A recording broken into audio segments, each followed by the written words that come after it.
Welcome, ladies and gentlemen. How we all doing? Yes, welcome to Let's Talk Anaguta. Yes, on this episode we have a very special guest, and we are going to be talking on civic responsibilities. For people meeting you for the first time, can you tell us who you are, what you do, and how you came to work in the National Assembly? My name is Jethro Gaya. Uh, I am from Anaguta by extraction, from just not local government area of Plateau State. Um, well, when you say what I do, I think I will tell you that I've been a civil servant for a decade or more than a decade now. Wow. But now, Mm. on a secondment to the National Assembly for this particular assignment, to work with the distinguished senator of the Federal Republic of Nigeria, distinguished Senator Prince Pam Matkon Dachungyang, Oh. senator representing Plateau North Senatorial District, a senator who is chairing a committee on tourism, Oh. a senator who is the deputy chairman on youth and community engagement. Oh. And when you say how I get myself to the National Assembly, Yeah. I will tell you absolutely and purely is Dr. Danjuma Sanda. And of Interesting. course, it takes total loyalty Mm. to achieve that. We all heard that from our guest. What actually is the National Assembly? I'm very sure that is the question a lot of people are having Absolutely. in mind. What actually is the National Assembly? You know, Nigeria is a heterogeneous society. Mm. Why I can say Nigeria is a heterogeneous country in the sense that Nigeria has multinational ethnic groups. Sure. Hence, the need for democracy. And under democratic system of government, Mm. there is what we call bicameral legislature. Okay. And it is the coming together of that bicameral legislature, which is the two houses of the National Assembly, Assembly. that is called National Assembly. That is to say, the House of Representative, Yeah. the House of Senate, Senate. and the House of Senate has a total number of 109 members or senators Yeah. cut across the country, and each state brings three National Assembly members, that is the Senate. Then we have the House of Representatives, which we have a total number of 360 members, 360. 360. Now, the coming together of these houses, that is called National Assembly. Mm. Yes. Okay. Or the combination of the two houses is That called is what. National Assembly. Okay. So Yes. we had that very clear. The coming together of these two houses is what makes up the National Assembly. Absolutely. Wonderful. What exactly does a member of House of Reps do? A House of Reps member. Well, even though I don't work with House of Representative, I work with Senate. Senate, yes. But of course, they have almost a dual responsibility. Okay. So I think I can attempt that. Okay. A House of Representative, primarily Mm. a legislator, the primary assignment of or primary responsibility of a legislator Yes. is to make law for the country. Okay. To make law for the country. And that does not mean that that is the end of his own responsibility. There are other responsibilities. That is why I said it is his primary responsibility is to Primary. make law for the Make country, law. Mm. irrespective of either you being a House of Representative member or a senator. Your primary responsibility is to make Make law for the laws. country. Secondly, is to scrutinize the budget presented by the executive, headed by the president of the country. Right? Yes. Now, after scrutinizing that budget, they go on what is called a budget implementation supervision Okay. through what is called oversight function. Oversight. Oversight function. There, they go there to see what has been approved, whether it has been implemented amicably or not. So Okay. that those are some of the primary responsibility of Responsibilities. a legislator. Wonderful. Wonderful. Okay, so with that being said, I want to also ask what kind let's go to the role of the legislative aid now. Okay. The role of a legislative aid.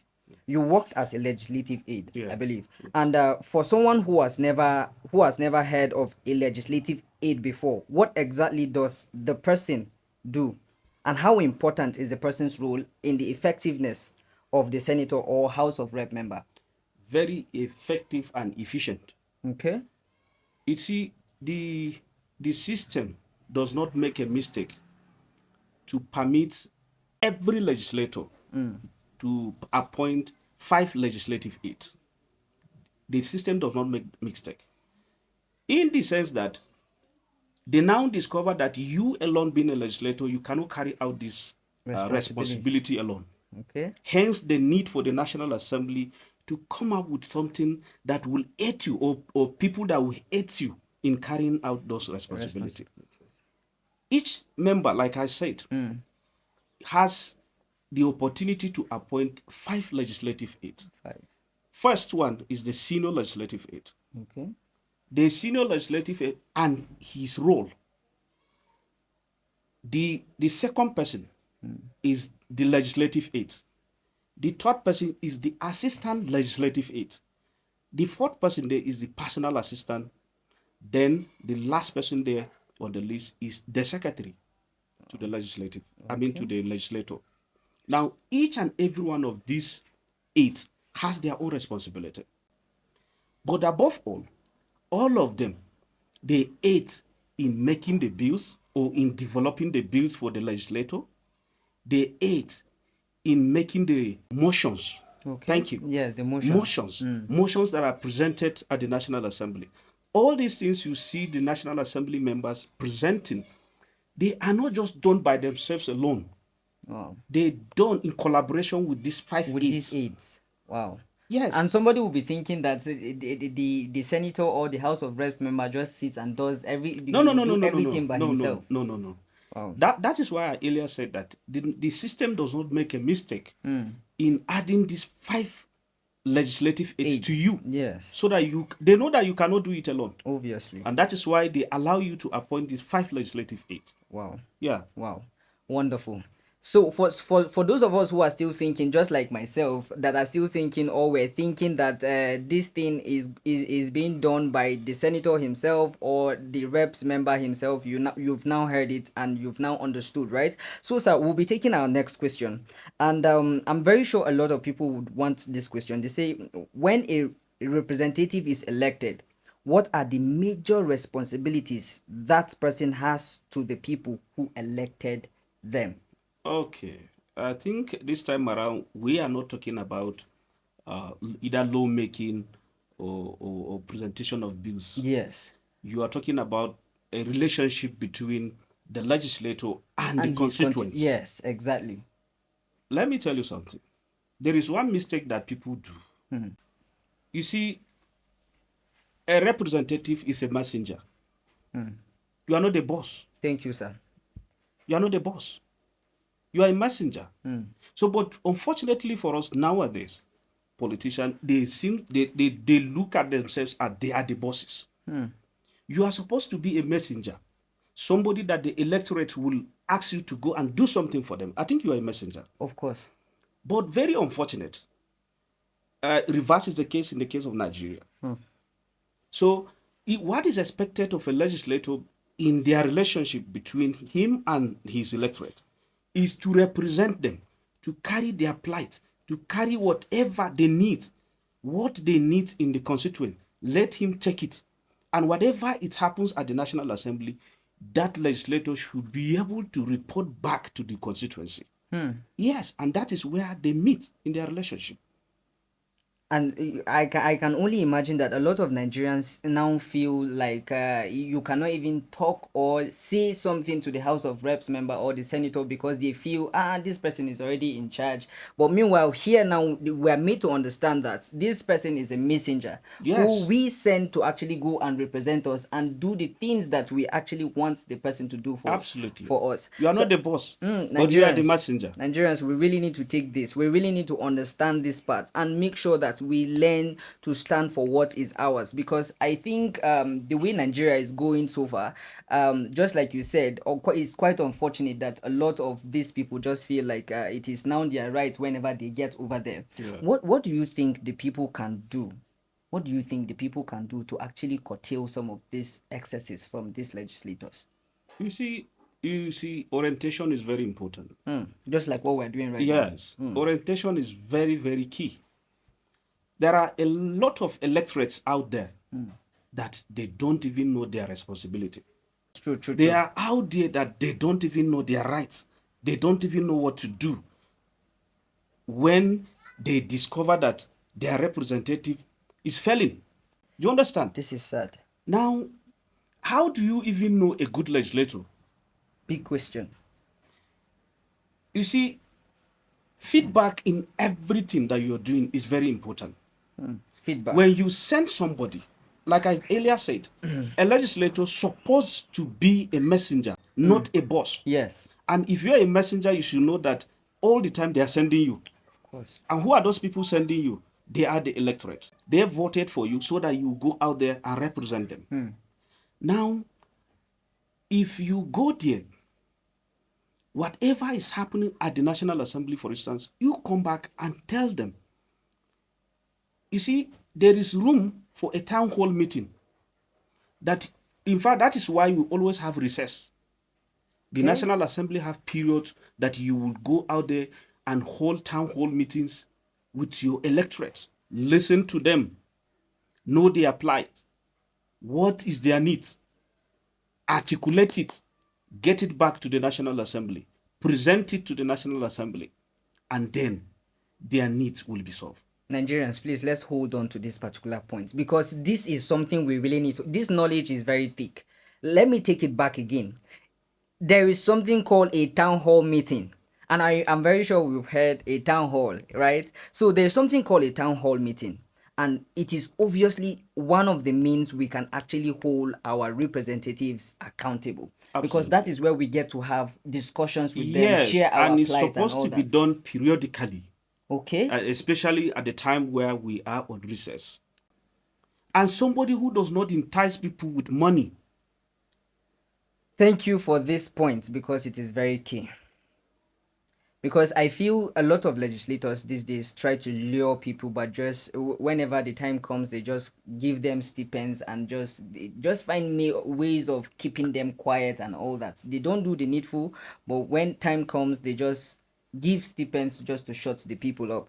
All right, so we'll be going to the next question, and this has to do with money and politics. We just got there. Why do you think voters sometimes focus more on what candidate can give them immediately, right, more than what the candidate actually has to contribute as a representative? It is because of their bad experience. What do I mean by that?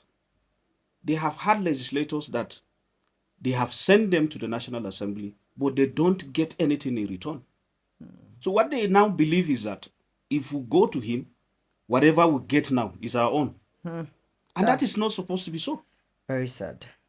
Now, if you allow money to take charge of everything, you will not have any developmental project. Because the politicians now have realized that the electorate, what they are after is money. Oh. And what they do is that they go, even before they go to the National Assembly, they enter into MOU.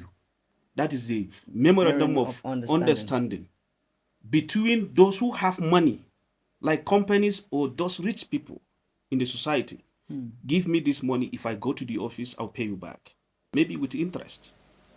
Now, why is he doing that? He really wants to serve, to meet up to the needs of the electorate that are coming to them to give them money. And by the time they continue doing that, believe me, if they get to the National Assembly or any other position, you will not experience anything development. What the person will now do is to siphon money to make sure that the money that is meant for development is being diverted to maybe to pay the debt, to refund or to pay the debt that he might have incurred. Thereby, to the detriment of the people in the society. Kai. This is quite sad. This is very sad. Mm. And obviously, because of that, now infrastructures will not get to see any form of infrastructure Absolutely because not. he's already in debt and he has The to money find means that of is meant paying. for the infrastructure has been diverted. Very unfortunate, but fortunately that is why we are having these discussions, at least so that Nigerians will gain better light on these issues. All right, so sir, since this is Let's Speak Anaguta, let's go into the Anaguta community Okay. a little bit. If you were advising the Anaguta people today, what are the first 5 questions you would tell them to ask every candidate? Now, the question is that, are you ready to come back to us and tell us what is happening there? 2, are you ready to take our plight, to take our needs, to take our aspiration to the National Assembly? Are you ready to bring developmental projects Key. through agencies? And let me just say something. Yes. Please, it is very important for us to know. Legislators doesn't implement budget. Very key. Okay. They don't implement budget. We're talking about developmental project. Yes. That is what caught my attention. Yes. Legislators doesn't implement budget. They supervise the budget through oversight function. I repeat it. Yes. So they lobby the agency. Whatever the needs of the society, that is to say his constituency, Yes. is, he takes it there and then he put it into the budget. They are allowed to do that. Yes, Okay. it is only the legislators that they are allowed to tinker with the budget of the Wow. National Assembly. Wow. I mean, of the nation. And that is why the president has to bring the budget to the National Assembly, present it, and they scrutinize the budget. They can add or subtract. Wonderful. Yes. Wonderful. So these are some of the things that it is important for the electorate to understand, so that through this they can ask questions that are very relevant to the intended those who are vying for position of a legislator. Wonderful. What does accountability actually look like between a representative and the people? You see, when you talk about accountability, Yes. you are talking about feedback. Sure. Yes. When you send somebody, it is expected of that person to come back and tell you what exactly is happening. To give reports. To give report. That is accountability. And of course, not just giving a report, but what is happening with their resources. Because resources are involved. Resources are allocated for each legislator annually. And so the electorate are expected to be given a report of what is happening with either their constituency allowance or any other project that the legislator may have lobby, okay, Yeah. aside the budget, the one that has been put in the budget. Yes. Yes, the one that is meant for their constituency, right? That is accountability. My people, we've heard what accountability is. This is very plain and straight language. It is very important for us to learn to hold our leaders accountable. No matter how difficult it might seem, I feel it is very important to hold them accountable. Having worked closely with legislators, what separates someone who genuinely wants to serve from someone who simply wants political power? See, somebody who is ready to serve is always in touch with his people. Clean, straight. Somebody who really is after political power, you will not see him after election. And before you could see him, until another electionary period, when elections come, then that is when you will see him. You elect him, he go to Abuja and sit. He begins to look for power. But somebody who is ready to serve the people, he's in touch with them constantly. It is not that difficult. Nigerians, I don't think this thing is even that difficult. It is very obvious that if the person cannot come back and hear and talk to the people, Yes. it is obvious that the person is just out for himself. Very clear. So, sir, we have come to the end of this particular episode, but before we go, I would want you to give your own piece of advice to the Anaguta nation. We are having elections coming up. You're talking about generally, right? Yes, yes, The generally. general election that is Yes, coming. yes. Okay.